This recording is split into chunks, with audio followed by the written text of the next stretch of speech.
वक्रतुंड महाकाय सूर्यकोटि समप्रभ निर्विघ्नं कुरु मे देव सर्वकार्येषु सर्वदा।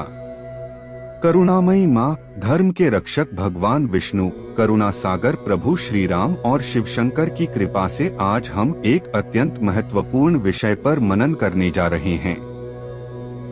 विषय है पितृपक्ष में भूलकर भी यह 3 गलतियां ना करें।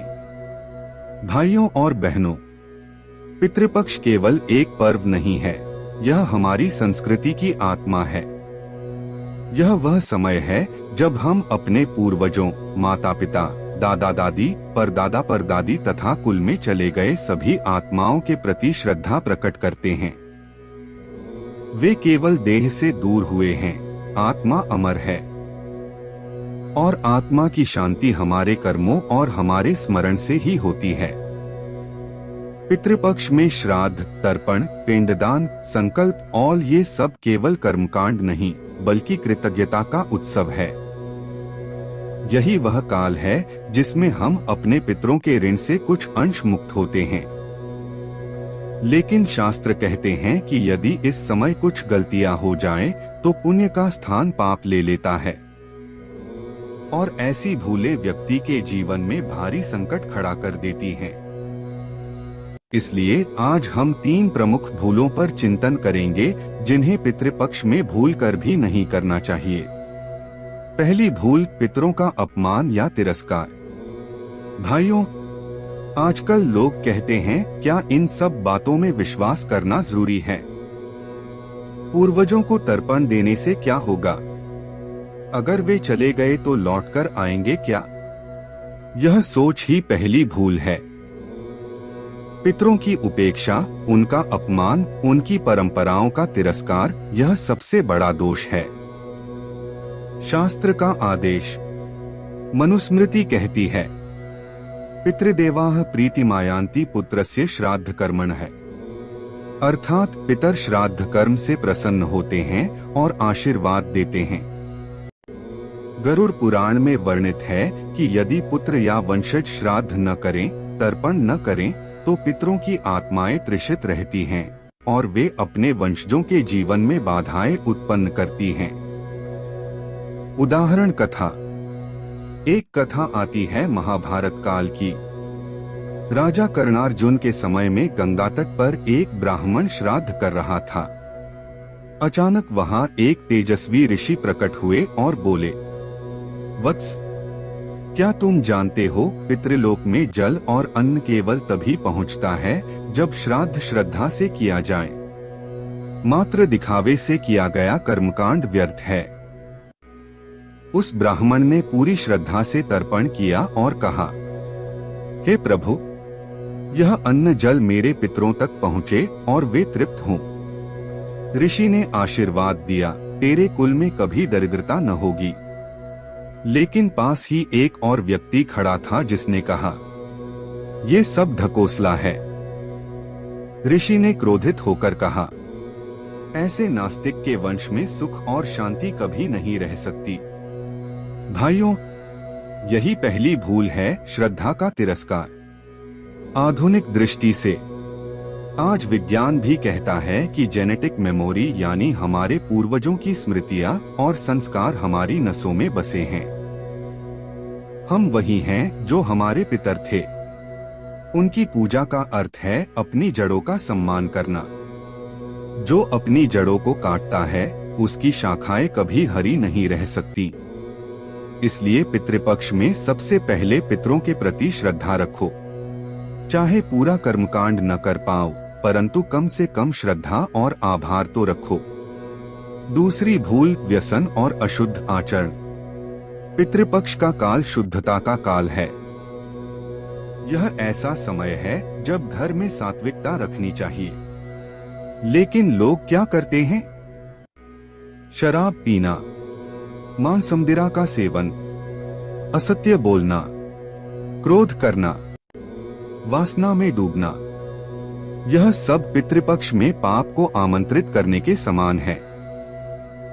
शास्त्रीय आदेश, गरुड़ पुराण में स्पष्ट कहा गया है कि पितृपक्ष में मांसाहार करने वाला, मद्यपान करने वाला, परस्त्रीगामी या असत्याचारी व्यक्ति के श्राद्ध का पुण्य शून्य हो जाता है, बल्कि वह उल्टा दोष कमाता है। विष्णु पुराण कहता है, श्राद्ध काले मद्य मांसं च स्पृशेत यदि नरः पितरः क्रुद्धाः त्यजन्ति तन् अशुभानि प्रयच्छन्ति च। अर्थात यदि कोई श्राद्ध काल में मद्य और मांस को स्पर्श भी कर ले तो पितर उससे कुपित होकर उसके जीवन में अशुभ फल देते हैं। कथा प्रसंग। स्कंद पुराण में एक कथा है। एक व्यापारी ने पितृपक्ष में श्राद्ध तो किया, परंतु उसी दिन शराब पी और जुआ खेला। उस रात स्वप्न में उसके पितर प्रकट हुए और बोले, वत्स, तूने हमें अन्न तो दिया, परंतु अपने व्यसनों से हमारे हाथों में विष डाल दिया। हम इस अन्न को कैसे ग्रहण करें?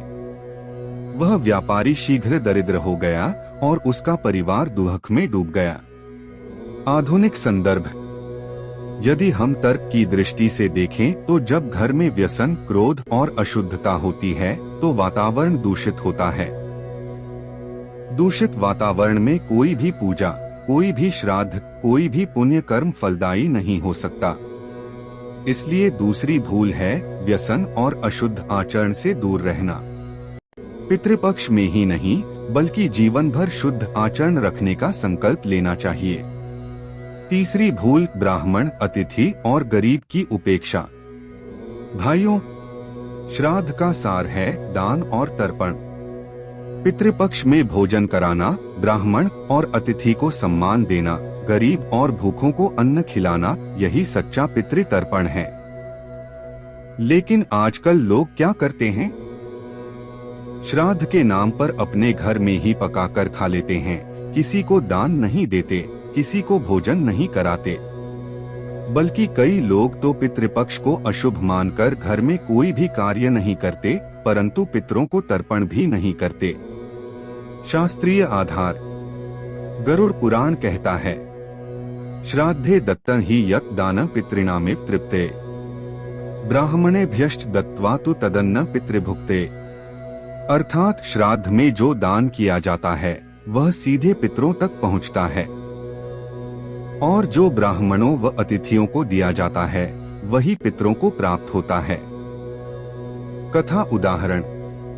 महाभारत में कथा आती है कि पांडवों के वनवास काल में श्री कृष्ण ने युधिष्ठिर से कहा, पितरों का तर्पण करना चाहते हो तो किसी भूखे को भोजन करा दो, किसी गरीब को अन्न दो, वही पितरों तक पहुंचेगा।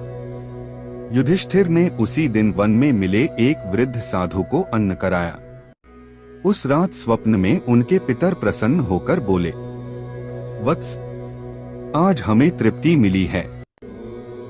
आधुनिक दृष्टि। आजकल के लोग कहते हैं, हम ब्राह्मण कहां से बुलाएं? कौन करेगा ये सब?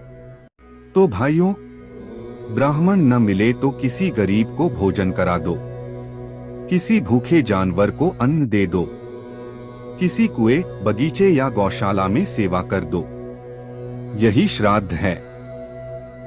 परंतु यह भूल मत करना कि केवल स्वयं खाकर रह जाओ और दान सेवा न करो। यही तीसरी सबसे बड़ी भूल है। पितृपक्ष का गहरा संदेश। भाइयों और बहनों, ये तीन भूलें, पितरों का तिरस्कार और श्रद्धा का अभाव, व्यसन और अशुद्ध आचरण, दान और अतिथि सत्कार की उपेक्षा, यदि हम इनसे बचें तो पितृपक्ष का हर दिन अमृत बन जाएगा। पितर केवल अन्न से तृप्त नहीं होते, वे हमारे सदाचार, हमारे प्रेम और हमारी सेवा भावना से तृप्त होते हैं। जो व्यक्ति पितृपक्ष में यह संकल्प करता है कि मैं व्यसन छोड़ूंगा, मैं अपने बड़ों का सम्मान करूंगा, मैं गरीबों और भूखों की सेवा करूंगा, उसका जीवन सफल हो जाता है। समापन उपदेश। भाइयों, याद रखो, पितरों का आशीर्वाद सबसे बड़ा धन है। जिस पर पितरों की कृपा होती है उसे लक्ष्मी भी छोड़कर नहीं जाती, उसे धर्म भी त्यागता नहीं। उसे संतति सुख भी मिलता है। और जिस पर पितरों की नाराजगी होती है, उसके पास चाहे कितना भी धन क्यों न हो, शांति नहीं रहती, संतान सुख नहीं मिलता, घर में क्लेश बना रहता है। इसलिए पितृपक्ष को केवल कर्मकांड न समझो। यह हृदय का उत्सव है, कृतज्ञता का पर्व है, सेवा का अवसर है। आओ आज हम सब मिलकर संकल्प करें, पितरों के प्रति श्रद्धा रखेंगे, व्यसन और अशुद्ध आचरण से दूर रहेंगे और ब्राह्मण, अतिथि तथा गरीब की सेवा करेंगे। यही 3 बातें हमें पितृपक्ष में भूलकर भी नहीं करनी चाहिए। हरि तत्सत, हरि तत्सत, हरि तत्सत।